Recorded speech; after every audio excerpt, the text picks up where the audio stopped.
Yo, bon bah ça y est, donc j'ai fait un petit tour à Miyazaki, là, je suis allé voir Miyazaki Jinga, donc là, le sanctuaire principal, et là sur la route pour aller au musée, donc il y a les anciennes fermes qu'on peut donc visiter, donc je vous montre un petit peu à quoi ressemble l'extérieur, donc c'est une chaumière, hein, donc un toit de chaume. Voilà, avec les panneaux coulissants à l'entrée. Donc je vais vous montrer un peu l'intérieur, parce qu'on a le droit de rentrer, bien sûr. Donc voilà, quand on arrive, donc là ça va être on va appeler ça le cellier. Donc ça c'était le four principal donc pour toute la famille. Donc four à bois, bien sûr, vu que c'est une maison qui a 200 ans. Donc ici on a la gamelle principale, hein. Une bonne grosse gamelle enfant pour toute la famille. Ça c'était essentiellement, je pense, peut-être pour le riz, peut-être pour les potages, je suis pas sûr. Là on avait d'autres petites galeries pour des plats plus petits. Donc vous voyez, c'est une petite...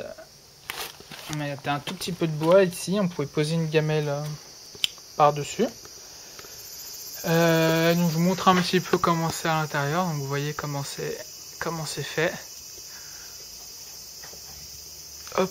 Bah, théoriquement, c'est sans vis, sans clous.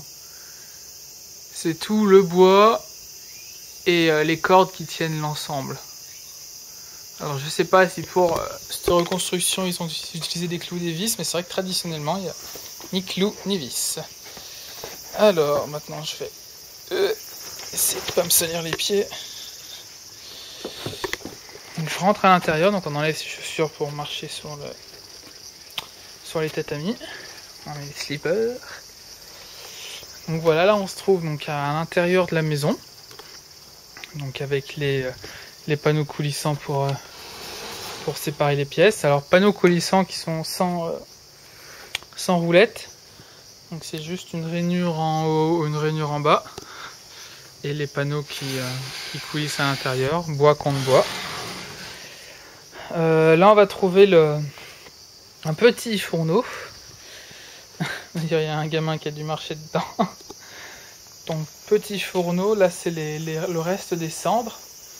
Donc là ça va être essentiellement pour garder les aliments au chaud. Donc on cuisine tout là-dedans. Et après on ramène ça dans les petites marmites qui étaient avant pendues au plafond. Donc vous voyez le bambou qui est juste ici, là. Il y avait une ficelle dessus et on pendait les marmites autour de ce petit feu pour juste garder la température. Donc voilà, le tatami, les placards, toujours en panneaux coulissants. Hein. D'ailleurs, ils s'ouvrent pas, à mon avis ils ont été bloqués. Ceux-là aussi. Oui, donc il n'y a pas de porte à l'occidental dans une maison traditionnelle. C'est tout en panneaux coulissants, que ce soit pour séparer les pièces ou pour les placards. Encore un petit fourneau.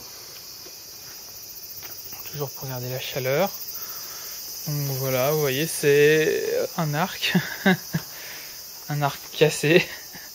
Je suis pas sûr qu'il ait jamais marché. Donc, vous voyez, c'est épuré, hein.